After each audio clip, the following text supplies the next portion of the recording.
I saw this one over the weekend or on Monday, whenever it was. I'm like, yep, that's carving up the context. I don't have no further questions asked, so let's not waste any time. Let's go and get into the theme song. Here we go.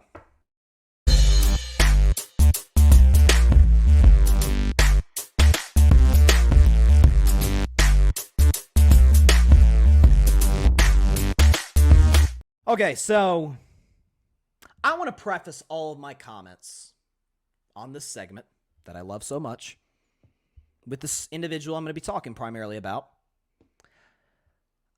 I have an immense amount of respect for Rich Paul. Rich Paul, who is, of course, close friend of LeBron James, who is really the power agent of the NBA with Clutch Sports, has a number of clients, of course, the first being the king himself. But a lot of folks attack Rich Paul like, oh, you only got the job because you're friends with LeBron. No. He put in the work. He put in the hard hours of working to become one of the best agents in the NBA. He's not just somebody flying by the seat of his pants and LeBron gave him the job, but really LeBron does the... No. Rich Paul is as real agent of an agent as there is in the NBA and deserves all the love and the respect in the world and admiration that he gets. I want that to be as clear as day. But he was on Gilbert. By the way, Gilbert Arenas is getting some...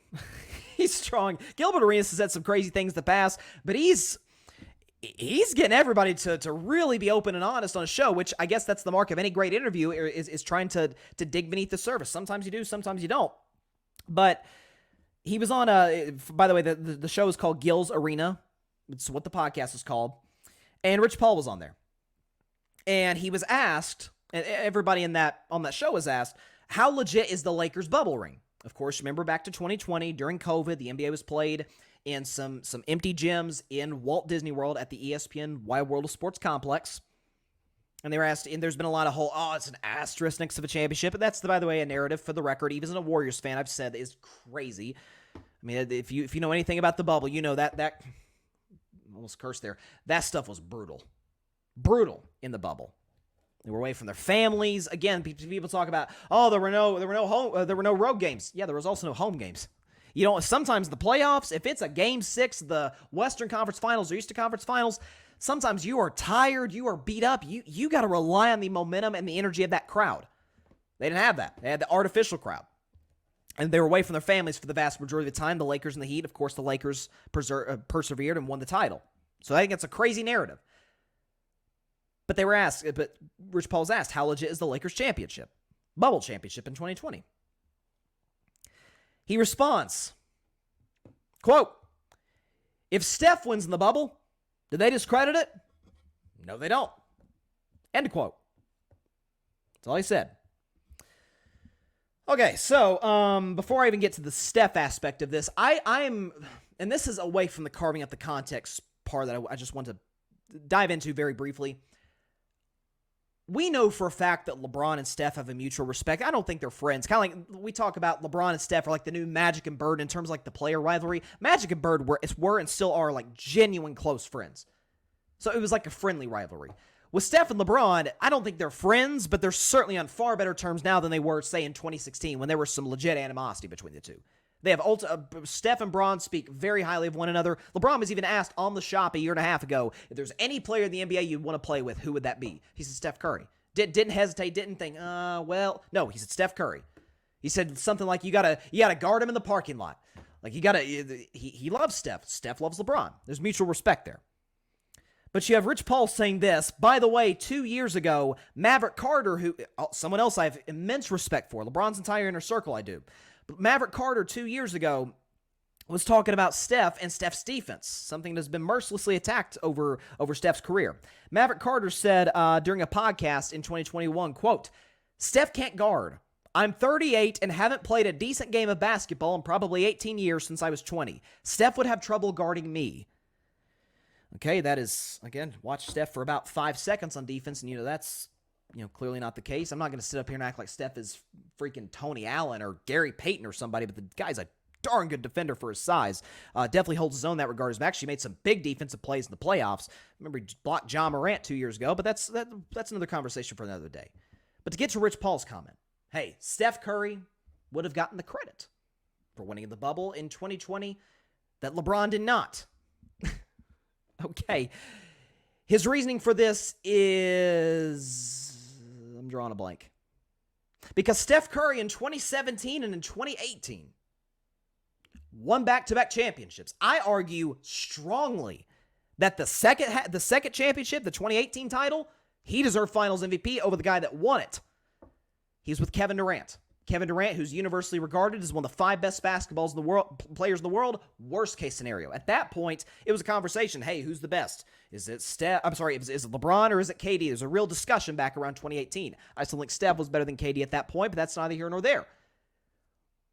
We took credit away from Steph for 2017 and 18. By the way, both of those series, he averaged over 25 points a game, was efficient in doing so. 2017, he darn near averaged a triple-double. In 2018, outscored KD in 3 of the 4 games. We're like, no, he's just a role player. You know, Kevin Durant's the driver of that bus, and Draymond Green's the best defensive player in the league, and Klay Thompson is criminally underrated. You can't forget about Klay Thompson. And here's Steph Curry. It doesn't bother him. Steph's the most selfless player in the league, most selfless team in that league. He's like, I'll let KD get a shine. If it means I get rings, let KD do his thing. Even absent KD, folks, we don't give Steph credit for 2015 with no Kevin Durant. Why?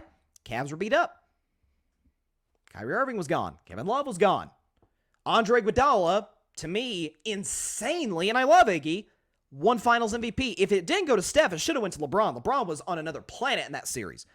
But if they're going to give it to the guy for the winning team, it should have been Steph. His averages in that series were actually better than they were in the regular season when he won league MVP. Whatever. It wasn't until he got his 4th championship they were like, oh yeah, Steph's pretty good. Steph's pretty good. He's pretty good.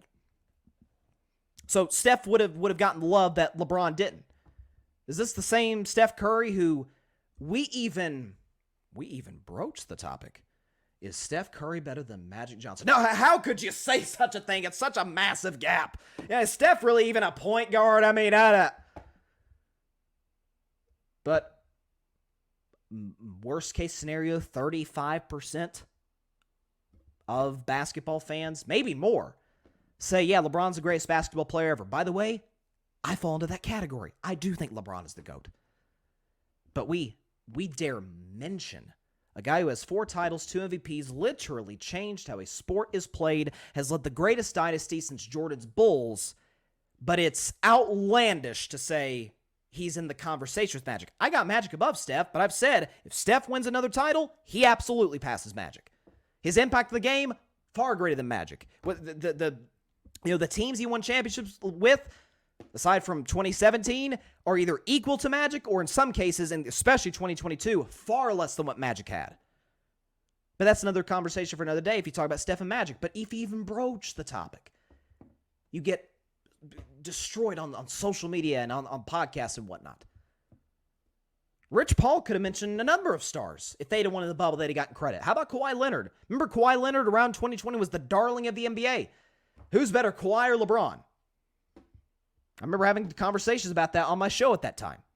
If Kawhi would have led the Clippers to a championship, oh my God, Kawhi is the king of the NBA. He's the king of LA.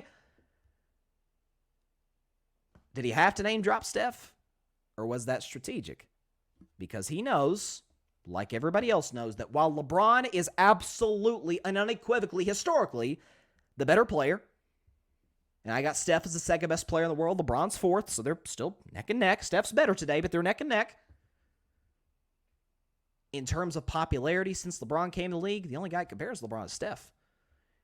The only guy who is, at least in the context of LeBron's popularity, in terms of LeBron being the face of the league, is Steph.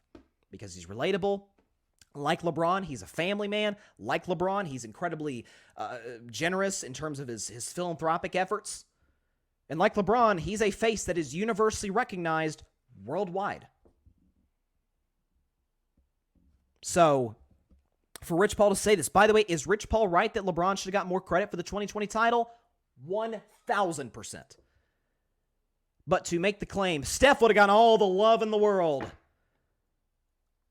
When he got his unanimous MVP, you say, well, he got a unanimous MVP, first ever. Remember the pushback from players when he got that unanimous MVP? And how passive-aggressive they were towards Steph? All of a sudden, they didn't love cute and cuddly Steph anymore. Steph didn't have a whole lot of allies in the NBA when that happened. Interesting. Interesting where Rich Paul took that. A lot of other superstars you could have mentioned. Kawhi, chief among them, in my view. But to act like Steph is just beloved by legions of NBA fans. Listen, does he get the hate LeBron gets? Not really, but he has one average game. People are all over him on social media. I mean, there was the narrative going to the 2022 finals, a comical narrative, really, that he was this playoff underachiever. Because they have a finals MVP, that disqualifies and disregards the other 3 championships. Who cares? He's just a shooter. Just a shooter. Rich Paul's dead wrong. So for carving up the context, Rich Paul, ask Steph and his camp if maybe they don't feel the same way that maybe LeBron would have gotten more love than Steph had. The legions of Steph haters, folks, is a very, very real thing. I mean, the people talking about, this guy's more skilled and this guy's better. I mean, there was a time in which people thought Russell Westbrook was a player than Steph Curry about 5-6 years ago. Okay. All right. So for carving up the context, that's what I got. Rich Paul acting like Steph is just universally beloved. As if we don't talk about LeBron and Jordan, but if you mention Steph and Magic, oh god, you can't broach that. Thanks so much for watching the show on YouTube, and be sure to go click that big red subscribe button and check out the other clips and full shows from Carving It Up Live, as well as our other incredible content creators here on the Grid Network.